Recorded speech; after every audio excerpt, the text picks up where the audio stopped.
Sorry if the brightness of the sun is too much in my chartreuse t-shirt. So, hey, this is Benjamin Weaver. Currently it is June 27th, 2018, and I went to see Jurassic World. Actually, interestingly enough, I just did it after getting AMC Stubs A-List. Recently, this year I had done Movie Pass, which was actually really great because I'd seen a lot more movies than usual. Even if they don't necessarily make my top 10 list, it's kind of nice to have a whole bunch more options within the month. But recently there's been this whole thing where with Movie Pass kind of expanding more. It's been around for a while, but now it's being more consumer available, but it hasn't really been doing well with making its profits back, and now it has other theater chains like doing their own exclusive membership passes, and it's been doing some competition. So recently they announced that AMC Stubs A-List had come out, so I decided to go get that because it actually offered some more deals. It made me realize, oh wait, Movie Pass doesn't let you rewatch movies that you've already seen. And also what's nice about A-List is that you can see things in IMAX, in 3D, in Dolby theaters. So yeah, for 3 movies a week, and that's probably the most that I'll see as far as new movies that come out each year. So I decided, hey, let's do that. So I went to see Jurassic World Fallen Kingdom, and I saw it with I saw it in IMAX. And so as for the movie itself, it was never something I was that interested in. I didn't care that much for the previous Jurassic World movie. Hold on a second. Need to gag. So yeah, I mean, that movie, it's like, it felt a little bit too nostalgic for the first movie, and I love the first movie, but it was less kind of making me like really feel like I was watching the first movie, and rather just kind of made me want to watch the first movie instead. And the first movie is kind of close to my heart because it was released a month before I was born. Ooh, traffic, so that should mean that there's a lot of time in this. So yeah, that's why I went to see this one. It's the 25th anniversary of the first movie, and why not? Why not? You know, it's like, I might as well like see any of these installments, since this franchise is as old as I am, even if none of them are really good following the first installment. I haven't seen the first two. I haven't seen the second one and third one. I've seen reviews of them. My brother was introduced to Jurassic Park through the third one, so and he says he actually still likes that one, and that was directed by Joe Johnston, who did Captain America and The Rocketeer, so that's kind of interesting. But I don't know if I had much to say about this other than it's exactly the kind of movie that you would predict. And I think where the first Jurassic World was kind of like a throwback to the original Jurassic Park, only it was like an actual theme park that was opened up for real and not being tested. This one, and it feels way a little too familiar as a result of that. This movie, I'm pretty certain that it's a little, the second Jurassic World, I think it's a little too close to the Lost World Jurassic Park, the second movie. And I don't know if they went to that place inhabited with the dinosaurs in the previous second movie for the same reasons as this one, but it seems like, lock. So, yeah, it seems like this is following that a little too closely. I mean, it's not the same kind of King Kong scenario where you have the T-Rex going through the city or anything. Actually, it's kind of scaled back. It's mostly in just this mansion that has this, all these dinosaurs kept there so that they can... So, okay, the whole idea with this is that after the Jurassic World thing fell apart and the theme park is, it's been abandoned, now all the dinosaurs are right there. There's this volcano that's erupting, and on the verge of wiping out all of the remaining dinosaurs. So then we'll go back to ground zero and not having them. And, which, you know, at this point, it seems like, of course, like, it seems like the only reasonable option is to just kind of let them die out. And then there was, like, one person who was talking about how there's a whole generation of children who were born knowing that dinosaurs have existed their whole life. And it's like, what are they going to think about the fact that we're willing to let them be wiped out and stuff? And coming from someone who was born when the first Jurassic Park came out, I can imagine myself in that scenario and being like, yeah, no, that makes sense. I'm cool with it. You know, I'm part of that generation that's born around the time that Jurassic Park exists, the original movie. I'd be like, yeah, no, that makes sense. Just let them be wiped out. So I found that kind of amusing.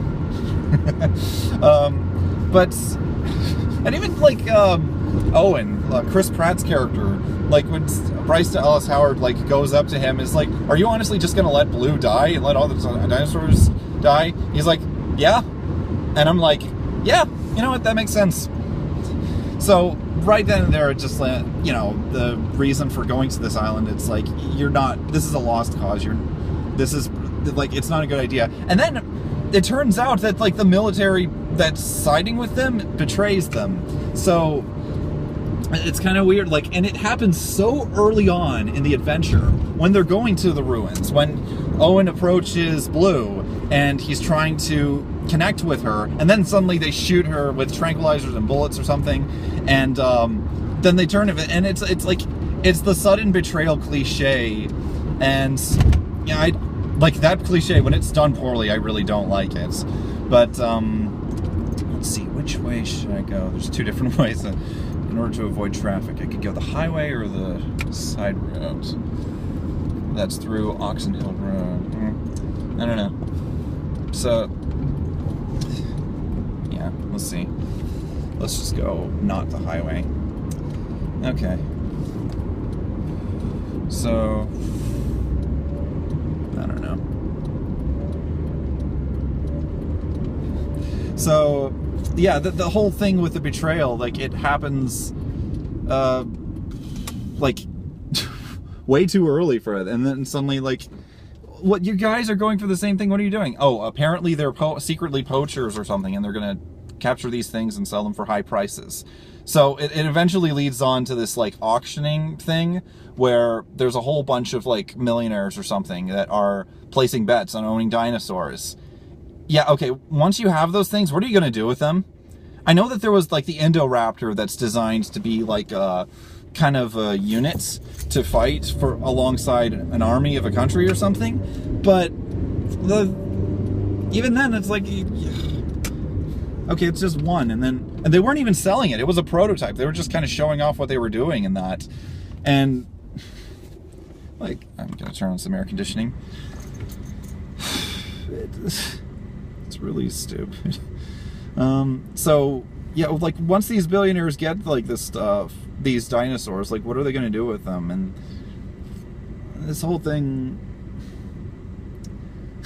there's really not much I could say about this movie. It's stupid. It's the kind of thing that you would predict. And yeah, like, okay, actually, when it started off, like, I didn't really expect to really think this movie was that much of anything, but there were little bits here and there. I was like, okay, maybe this might be okay and stuff. And then I could tell you the exact point when it just completely turns, and I just give up on any hope that this movie, not that I had any hope, but the fact that at that point the movie just kind of goes straight downhill. And that's the point when they attack Blue and then the military betrays them. And they even have, like, this sergeant guy who's, like, in every single one of these movies. He's basically Rourke from Atlantis. He's Stephen Lang from James Cameron's Avatar. He's that kind of guy. And like, all these kind of movies have that guy. Come on, stop it. I'm okay with it in a few instances. Actually, I'm maybe okay with it in, yeah, a few instances. There's Disney's Tarzan with Clayton, and then there's also Disney's Atlantis: The Lost Empire with Rourke. That's it. I love Atlantis. Love Tarzan. So, I think one of the things that I could definitely talk about is the loss of potential, the lack of potential that these movies have based on the direction that it's going. That it seems a little too much retread material, and it seems way too focused on the message about how humans don't understand that if they have the power to resurrect these beings, that they're going to abuse it, and it's going to attack, and it's going to ruin everything. These things are going to kill them, and it's just, you know, it's putting in the whole thing about how history is going to repeat itself and that there's nothing to do. But that's already been done in the previous movies, so like there's not much more that you could do with it. It's the whole thing with the Transformers movies on how the government and everything, they're trying to prevent anyone from knowing that the Transformers exist. And of course, at a certain point, you can't cover up that sort of thing. You can't do that. But for me, it's just like, it's a little too formulaic, and it feels like these movies are less kind of a universe that's building on it, and more so, these are flicks. These are a series of B-movies. You go in because you're expecting these type of intense situations and stuff like that. And I don't know. I guess it's fine if you want just that. Of course, for me, and as far as any movie, I expect a lot more substance. Even if the whole point of the movie is just to be a thrill ride, which is completely fine, there's still a lot of, you know, interesting ideas that you could go through. For me, one thing I would love to see is like, okay, yeah, a world where dinosaurs are just kind of more interesting, or more like in a part of the world. They're just, you know, a common thing that exists in this world. But I also what I'd love to see is like, they have this whole thing where Blue is like this velociraptor that actually, you know, has emotions or like can connect with humans and stuff. So there's like this one, you know, a video of Owen like when Blue was young, and that the fact that when he would like flinch, then the other raptors would, when he shows any weakness, the other raptors kind of you know, strike at him. But then Blue was the only one who actually sympathized with him and stuff. And it's just like, why can't we just have like this whole thing? Yeah, we have a whole bunch of dinosaurs that are going loose and are killing people, and we got to stop them. Yeah. How about we have a whole bunch? Yeah, that whole thing about how they were training the velociraptors to be like part of this this squad that's that, you know, used for army purposes or like being used as allies. Why don't we actually see some dinosaurs that are allies? Why don't we see them as like sympathetic creatures? And it would be fascinating to do that, because these are naturally vicious creatures. These are kinds that are, you know, they're just not, they're, excuse me, they're naturally just meant to be feared and stuff. But, you know, why not just really go against type and have it where like these things that really look intimidating are actually sympathetic and, you know, connect with creatures. Actually, what's interesting is that when it first started out and they went to the, I think it was like an island, or was it Ecuador, somewhere, they went to that place, and it's like, okay, we got to capture these species and save as many of them as we can so that we can preserve them. And I'm thinking, is this basically going to be the dinosaur equivalent of Pokemon? Like they're going into a safari zone or something? That'd be great. I could hope for something like that. It's like, oh, hey, now that's going to be the mission. That really could have been the entire movie if they were just like, if they were just catching dinosaurs. I think you could have had a movie. You didn't have to have things go wrong. You didn't have to have them go out of it and have to fight against the military and all that. You could have something. And that brings me back to what I was saying before. It's like, there's lots of different things that you could do with this, but they're kind of sticking to a formula and not really doing that much expansion with this. So, and like the whole thing about how they can create these new species. They did the Indominus Rex in the previous movie, which was basically just a velociraptor version of a T-Rex. And then this one, they have that on a smaller scale, which is just a bigger, smarter raptor, which is the Indoraptor. Yeah. So, yeah. And the difference is like where Blue has like these blue stripes things. This one has like yellow stripes on it, which you'd think like, okay, you're expecting at a certain point during the climax that that's going to be the big thing. The big set piece is Blue versus the Indoraptor, which it kind of happens. It does, of course, but like it's not like, you don't really see that much of a fight. It's mostly focused on the other characters trying to get away from it, and then they have it where it goes on this glass ceiling, and they're trying to have the Indoraptor like fall through, and then they have it impaled on the Triceratops horns. I think it was a Triceratops, something like that. But like, I don't know.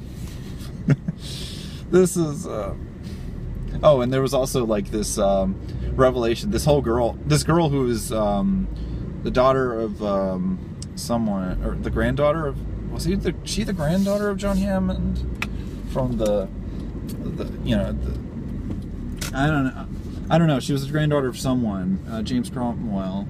He was in this movie, and then the whole revelation is the fact that she's not, the guy isn't really the main guy who. Originally, the guy who Bryce Dallas Howard meets, who's like heading this whole project, I thought he was like the boy from the first movie, grown up. But I looked on IMDb, it's like, no, I don't think it's the same guy, because I thought it was the same actor. That would have been okay, but apparently not. It's okay, it's not him. Stupid of me. But okay, so the big revelation is the fact that this girl, so one of the grandfathers or someone like wanted to have the granddaughter but couldn't, so he like multiplied his daughter or something to have a granddaughter, and so it turns out that this girl is a clone, and using the same process that they did for cloning the dinosaurs, bringing them back. But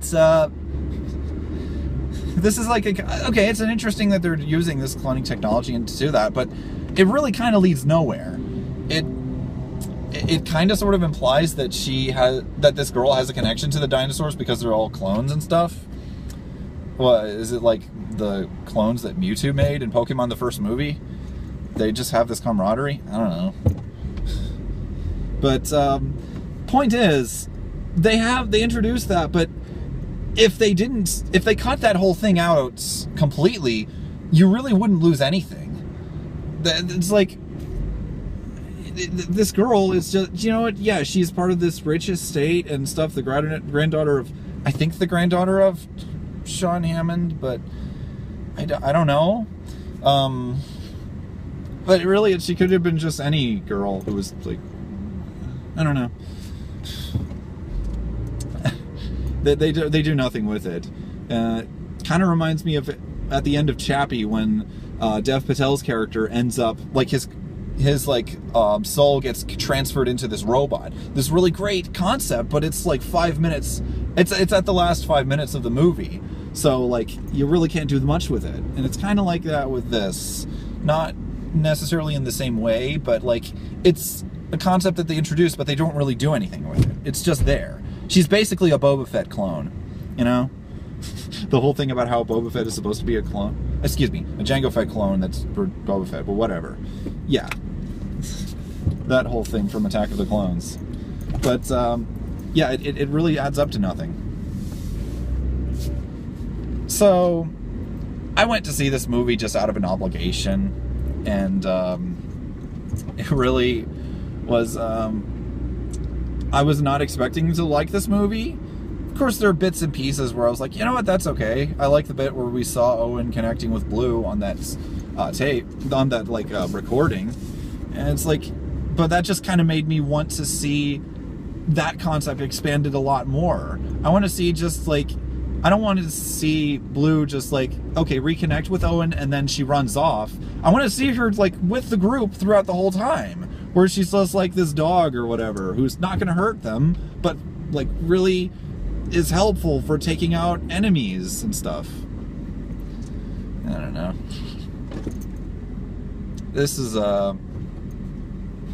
This movie was, it's not one of the worst movies for me. It's like, it's not good. In fact, actually, in a certain point, it's kind of bad. But A Wrinkle in Time was worse. I wish I did a video on that, because that movie was awful. Wow. A Wrinkle in Time was just like wasted.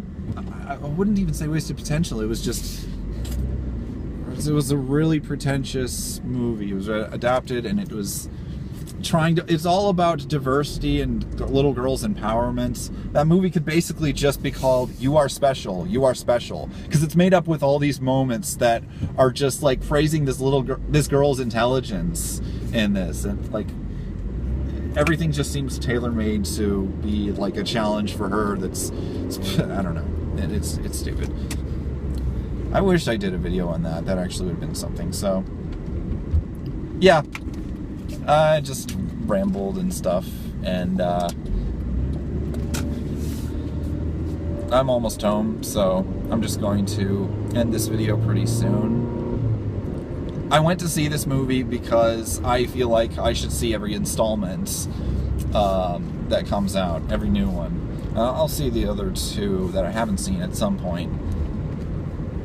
I don't know if you're really going to get that much. This isn't supposed to be like a coherent review. It's just thoughts after the theater. And it's been a while since I've been doing these things. I usually like to do it with other people, like my siblings. And actually, I think those are the only ones that I've done for these videos. I don't think did I did ones, I had some like years ago, but I don't know where they are.